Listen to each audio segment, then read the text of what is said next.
यहाँ पर आपका ड्रोन बन करके रेडी हो चुका है और मैं अभी आपको बताऊंगा ड्रोन को कैसे ऑपरेट करना है। जैसे मैं स्टेप बाय स्टेप बता रहा हूँ बिल्कुल उसी तरीके से आपको ऑपरेट करना है।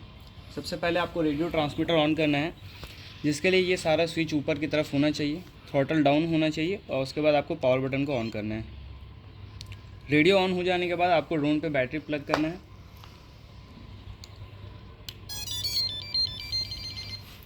बैटरी प्लग होने के बाद यहाँ पर जो रेड ब्लू वाला जो इंडिकेशन आया उसके बाद थोड़ा सा वेट करना है। अभी अगर ड्रोन को आर्म करेंगे तो ड्रोन आर्म नहीं होगा, क्योंकि इसमें एक सेफ्टी स्विच होता है जो मोटर को डिसेबल करके रखता है। सेफ्टी स्विच यहाँ पर है, ये रेड ब्लिंक कर रहा है, इसको कुछ सेकंड के लिए ऐसे प्रेस करके रखना है। ये वाला बीप साउंड आएगा और उसके बाद यहाँ पर चाहे तो ब्लू एलईडी आएगा या फिर ग्रीन एलईडी आएगा। अगर ब्लू एलईडी आ रहा है इसका मतलब कि आपका ड्रोन जो है वो रेडी टू आर्म है, लेकिन सैटेलाइट कनेक्ट नहीं है। मतलब कि आप उसको जीपीएस के साथ फ्लाई नहीं कर सकते, जिसमें आपको 2 फ्लाइट मोड नहीं मिलेगा, एक पोजीशन होल्ड और एक आरटीएल। अगर यहाँ पर ग्रीन एलईडी आ रहा है इसका मतलब कि सैटेलाइट कनेक्ट है और आप इसको हर फ्लाइट मोड पे फ्लाई कर सकते हैं। फ्लाइट मोड को इस तरीके से समझे, ये जो आपका सी वाला स्विच है SWC, इसमें 3 स्टेप है।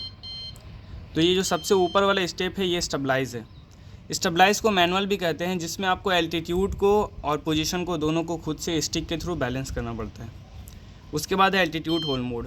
एल्टीट्यूड होल्ड मोड पे क्या होता है कि आपका ड्रोन जो है वो एल्टीट्यूड को मेंटेन करता है जब आपका थ्रॉटल 50 पे सेट होता है। 50 से ऊपर करेंगे ड्रोन ऊपर जाएगा, फिर 50 पे लाके छोड़ देंगे तो एल्टीट्यूड को मेंटेन करेगा।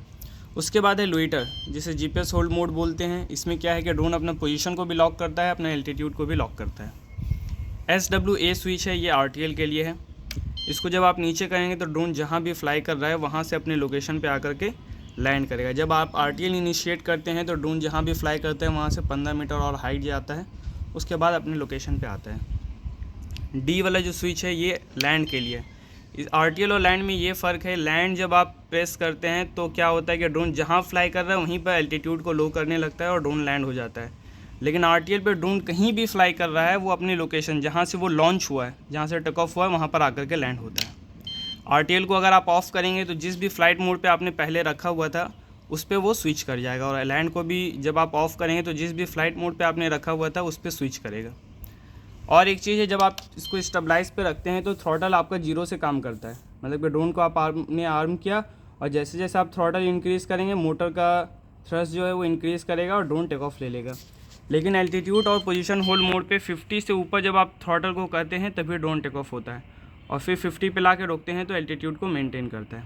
एक और चीज़ है, जब भी ड्रोन को टेक ऑफ करेंगे पहले जीपीएस मोड पे डाल लेंगे और उसके बाद चेक करेंगे यहाँ पर ग्रीन एलईडी आ रहा है या नहीं आ रहा है। कभी कभी क्या होता है कि एल्टीट्यूड होल्ड मोड पे और स्टेबलाइज पे आपको ग्रीन एलईडी आता है, लेकिन उस टाइम ड्रोन को अपना होम पोजीशन पता नहीं होता है सैटेलाइट कनेक्ट होने के बाद भी। तो इसको जीपीएस मोड पे डालने के बाद आर्मिंग चेक करें, उसके बाद फिर फ्लाई करें। अभी हम लोग स्टेबलाइज से स्टार्ट करेंगे, एक एक करके सारे फ्लाइट मोड्स को देखेंगे। यहाँ पर आपका कैमरा सिस्टम लगा हुआ है, ये आपका गॉगल्स जिसमें आपको वीडियो फीड मिल रहा है आपके कैमरा का।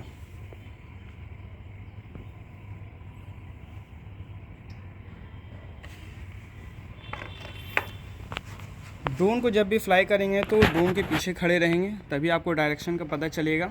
ये आपका जो कंट्रोल है, इससे ड्रोन फॉरवर्ड बैकवर्ड होता है, इससे राइट लेफ़्ट, इससे योर कंट्रोल होता है। मतलब कि ड्रोन का नोज़ जो है वो राइट और लेफ़्ट की तरफ जाता है, और इससे ड्रोन अपवर्ड डाउनवर्ड। ड्रोन को आर्म करने के लिए जैसे हम लोग बाइक स्टार्ट करते हैं सेल्फ से, उसी तरीके से आर्म करने के लिए थ्रॉटल को डाउन करना है और राइट की तरफ करना है, तो आपका ड्रोन आर्म हो जाएगा। अभी स्टेबलाइज पे है तो थ्रॉटल जो है वो 0 से ही स्टार्ट होगा। आप देख सकते हैं ये दोनों स्टिक के थ्रू इसका पोजीशन और इसका एल्टीट्यूड को कंट्रोल करना पड़ रहा है। लेकिन जैसे मैंने यहाँ पर एल्टीट्यूड होल्ड मोड डाला और इसको 50 पे छोड़ दिया तो ड्रोन जो है वो अपना हाइट को खुद से कंट्रोल कर रहा है, लेकिन पोजीशन कंट्रोल नहीं कर रहा। हवा का फ्लो जिस साइड से होगा ड्रोन उस साइड जाएगा। एक स्टेप और इसको नीचे करेंगे तो ड्रोन अपना पोजीशन को भी लॉक करेगा, अपना एल्टीट्यूड को भी लॉक करेगा। जब आप इसको राइट करेंगे तो ड्रोन राइट जाएगा, और जैसे ही छोड़ देंगे तो फिर वहाँ पर वो लॉक करेगा अपना पोजीशन को। एल्टीट्यूड भी इसी तरीके से है, जैसे आप 50 से ऊपर गए हैं तो ड्रोन ऊपर जाने लगेगा, और फिर 50 पे ला के रोकेंगे तो ड्रोन अपना एल्टीट्यूड को लॉक करेगा। अभी हम लोग इसको RTL देंगे। ड्रोन अभी वहाँ पर है, और ये वाला स्विच जो है वो आपका RTL के लिए। RTL करने के बाद आपको कुछ नहीं करना है, ड्रोन अपने लोकेशन पे आकर के लैंड हो जाएगा। RTL का पोजीशन आप कंट्रोल कर सकते हैं, लेकिन एल्टीट्यूड को कंट्रोल नहीं कर सकते आरटीएल इनिशिएट करने के बाद।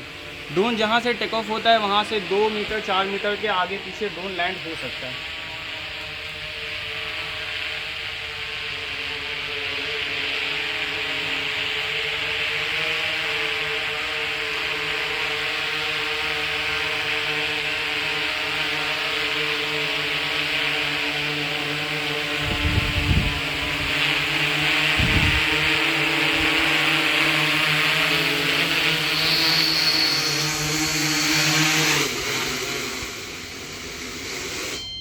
प्रॉप ऑफ हो जाने के बाद आपको आरटीएल को ऑफ़ करना है, थ्रॉटल को डाउन करना है और किसी भी फ़्लाइट मोड पे आप रख करके इसको टेक ऑफ कर सकते हैं।